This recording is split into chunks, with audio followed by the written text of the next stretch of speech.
सबको जय मसीह की। हाँ मेरे प्रियो, मैं जानता हूँ कि आप यह वीडियो शायद इसलिए देख रहे हैं क्योंकि आपके जीवन में कोई भारी बोझ है, कोई ऐसी मुश्किल है जिसने आपके मन की शांति छीन ली है। क्या वह बोझ एक ऐसा कर्ज है जो कभी खत्म नहीं होता? क्या वह बोझ एक रिश्ता है जो टूट चुका है और जुड़ना असंभव लगता है? या फिर कोई बीमारी है जिसके सामने डॉक्टर भी हाथ खड़े कर चुके हैं? शायद आप कह रहे होंगे, अब मेरे पास कोई रास्ता नहीं बचा। आपकी आंखें सिर्फ उस बंद दरवाजे को देख रही हैं और आपका दिल निराशा से भर चुका है। परमेश्वर आज आपसे एक बहुत गहरा और भावनात्मक सत्य कहना चाहते हैं, जो आपके लिए आशा का सबसे बड़ा घोषणा पत्र है। मत्ती 19:26 में लिखा है, मनुष्य से यह नहीं हो सकता, पर परमेश्वर से सब कुछ हो सकता है। आमीन। मेरे प्रियो, आज हम देखेंगे कि यह वचन आपकी निराशा को चमत्कार में कैसे बदल सकता है। जरा सोचिए, हमारी शक्ति सीमित है जबकि परमेश्वर का सामर्थ्य असीमित है। जब आप किसी मुश्किल में होते हैं तो आप सबसे पहले क्या करते हैं? आप अपनी शक्ति लगाते हैं। आप अपनी बुद्धि, अपनी मेहनत और अपने लोगों से मदद लेते हैं। तब भी आप सफल नहीं होते और थक जाते हैं, हार मान लेते हैं और अंत में कहते हैं, बस अब मुझसे नहीं होगा। प्रियो, यीशु मसीह यहाँ एक गहरा सत्य बता रहे हैं, जब तक हम अपनी समस्या को अपनी मानव शक्ति के दायरे में देखते हैं, तब तक वह हमेशा असंभव ही लगेगी। आज के दौर में हम जिन चुनौतियों का सामना करते हैं, वे हमें आसानी से हताश कर सकती है। आप 18 घंटे काम करते हैं, फिर भी गुजारा नहीं होता। बैंक बैलेंस हमेशा 0 रहता है। मन बेचैन रहता है, अकेलापन खाए जा रहा है। आप मुस्कुराने की कोशिश करते हैं, पर अंदर से खाली महसूस करते हैं। हो सकता है आप किसी बुरी आदत को छोड़ना चाहते हैं। आपने बहुत बार कोशिश की, लेकिन हर बार हार गए। इन सभी स्थितियों में हमारी कोशिशें जल्द ही दम तोड़ देती हैं। और यहीं पर मत्ती 19:26 का दूसरा भाग काम करता है, पर परमेश्वर से सब कुछ हो सकता है।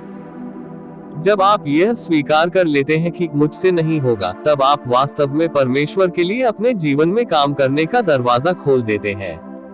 यह कमजोरी नहीं है, यह विश्वास की सबसे बड़ी अभिव्यक्ति है। यह वचन हमें सिखाता है कि हमें अपनी समस्या को परमेश्वर के हाथों में सौंपना है। कल्पना कीजिए कि आपकी समस्या एक भारी पत्थर है। आपने इसे अपनी पीठ पर लाद रखा है और आप चल नहीं पा रहे। यीशु कह रहे हैं, वो पत्थर मेरे पास लाओ, इसे मैं उठाऊंगा। परमेश्वर को सौंपने का मतलब क्या है? इसका मतलब है कि आपकी योजना चाहे कितनी भी अच्छी हो, लेकिन परमेश्वर की योजना सर्वोत्तम है। आप सोच रहे हैं कि समस्या का हल इस तरीके से हो, लेकिन परमेश्वर इसे दूसरे तरीके से हल करने वाले हैं, जो आपके लिए ज्यादा अच्छा है। जब आप अपनी सारी निराशा और आंसू परमेश्वर के सामने लेकर आते हैं, तब परमेश्वर आपके आंसू को देखता है और हाथों को आपकी ओर बढ़ाता है और आपको समस्या से छुटकारा देता है। आप सिर्फ शब्द नहीं बोलते, बल्कि आप अपना टूटा हुआ दिल उनके सामने रखते हैं। परमेश्वर से प्रार्थना में कहें, प्रभु मैं थक गया हूँ, अब आप मुझे संभाले। बाइबल में असंभव के संभव होने की कहानियों से भरी पड़ी है। इब्राहिम और सारा को बुढ़ापे में बच्चा मिला। मूसा के सामने लाल सागर 2 हिस्सों में बढ़ गया। यीशु ने मर चुके लाजर को वापस जीवन दिया।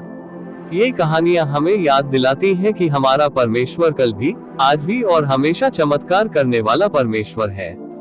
वह आपकी कहानी में भी असंभव को संभव करने का सामर्थ्य रखता है। प्रियो, आज ही उस बोझ को उतार दे जिसने आपको सालों से दबा रखा है। याद रखें, आपकी समस्या का आकार बड़ा हो सकता है, लेकिन हमारा परमेश्वर का सामर्थ्य असीम है। अपनी आंखों को बंद दरवाजों से हटाएं और यीशु मसीह की ओर देखें। यदि आप किसी आदत से आजाद होना चाहते हैं, तो यह न कहें कि मैं नहीं छोड़ सकता। इसके बजाय कहें, मैं इसे परमेश्वर की सामर्थ्य से छोड़ सकता हूँ। यदि आपका रिश्ता टूटा हुआ है, तो यह न कहें कि यह कभी ठीक नहीं होगा। इसके बजाय कहें, परमेश्वर टूटे हुए रिश्ते को जोड़ सकते हैं।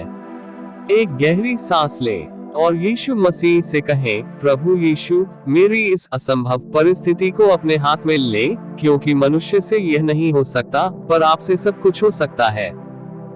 विश्वास करें, इंतजार करें और परमेश्वर के उस सामर्थ्य को अपने जीवन में काम करते हुए देखें, जो आपकी समझ से कहीं परे है।